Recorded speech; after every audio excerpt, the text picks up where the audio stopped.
Dr. Leandro Ribeiro Ferreira é mestre em Estudos Medievais na Faculdade de Letras da Universidade do Porto, em 2015, com a sua dissertação intitulada De Homens Comuns à Força da Elite, os besteiros ou besteiros do conto em Portugal na Idade Média, 1385-1433. E com esta dissertação recebeu um prémio de jovens investigadores atribuído pela Associação Ibérica de História Militar e uma menção honrosa do Prémio de Defesa Nacional, atribuído pela Comissão Portuguesa de História Militar. Portanto, há imensas dissertações de mestrado, é o que não faltam agora, mas esta foi particularmente premiada. Foi investigador convidado do Centro de Estudos Medievais da Universidade de Estocolmo e do Instituto de Estudos Medievais da Faculdade de Ciências Sociais e Humanas da Universidade Nova de Lisboa e atualmente, como creio que está ali, é investigador associado do CEPES, que é um centro de investigação no Porto de História, e é bolseiro de doutoramento da Fundação para a Ciência e Tecnologia. Está precisamente, creio, em fase de conclusão da sua tese de doutoramento, que tem este título, As Dimensões da Guerra das Ordens Militares em Portugal. A minha hoje nota-se pouco, felizmente que temos a Marinha Portuguesa connosco, estávamos a falar disso há quase 150 anos, foi uma vinda feliz para Caminha à Marinha, mas Caminha foi sempre uma vila militar, desde o princípio, desde a fundação, houve sempre aqui uma força do Exército. Aquele quartel do Corpo da Guarda, onde está agora a Academia Sénior, era onde estava instalado pelo menos uma parte importante do Exército, houve alturas em que eram mais, e portanto distribuíam-se pelos chamados quartéis de esquadra, que há para aí vários, não é?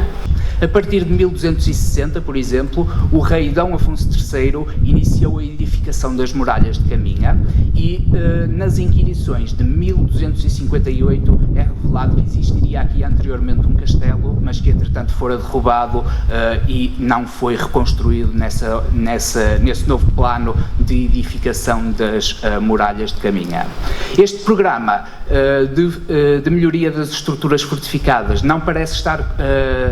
ter sido concluído ainda por altura da concessão do Foral, em 1284, uma vez que ainda é feita menção às obras de construção das muralhas que se encontravam então em vigor. Na região minhota, o contingente castelhano que invadiu o território conseguiu penetrar nas linhas defensivas portuguesas e destruiu algumas fortificações, nomeadamente Caminha, Viana, Arcos de Valdevez e também Ponte de Lima,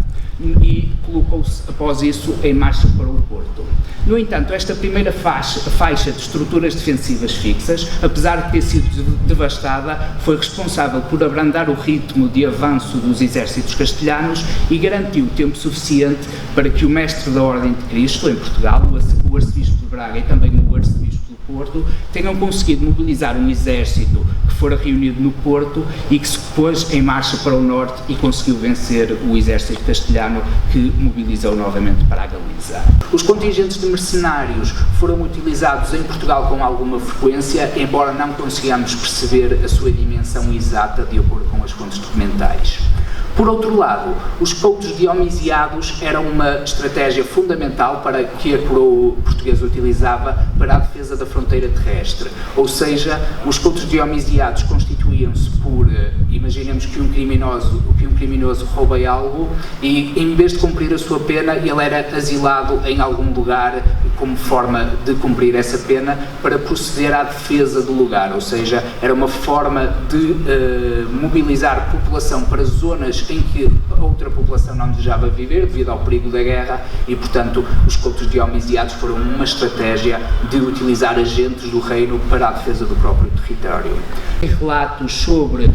problemas relacionados com o despovoamento da vila em 1406 e, para combater esse problema, o rei também instituiu aqui um couto diomisiados, sendo esse couto especialmente dirigido a marinheiros, pescadores e mercadores que se desejassem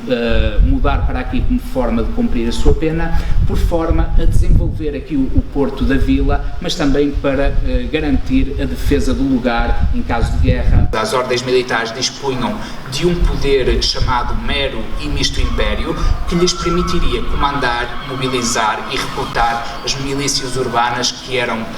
estavam fixadas nas regiões anexas aos seus vastos senhorios patrimoniais. Nós temos que ter a ideia que, enfim, esta muralha, que nós só temos aqui bocadinhos, não é? Mas esta muralha teve muitas fases Portanto, é difícil saber o que é que já estava construído nessa altura, não é? O que é que foi derrubado, quando o Duarte de Armas faz a planimétrica e o desenho aqui, as coisas até estavam muito direitinhas, a muralha estava toda muito direitinha, já aparecia uma couraça a proteger o Cais Velho, ali onde está hoje o Arco do Marquês, e a tal Barbacã, que era uma espécie de muralha mais baixa, não é? Que foi feita depois, quando aparecem os canhões e o tiro de canhão, que passavam de onde está o terreiro, onde está hoje a Rua do Terreiro, no fundo. Essa muralha mais baixa, que aparentemente nunca terá sido completada, porque depois deixou de ser precisa, não é?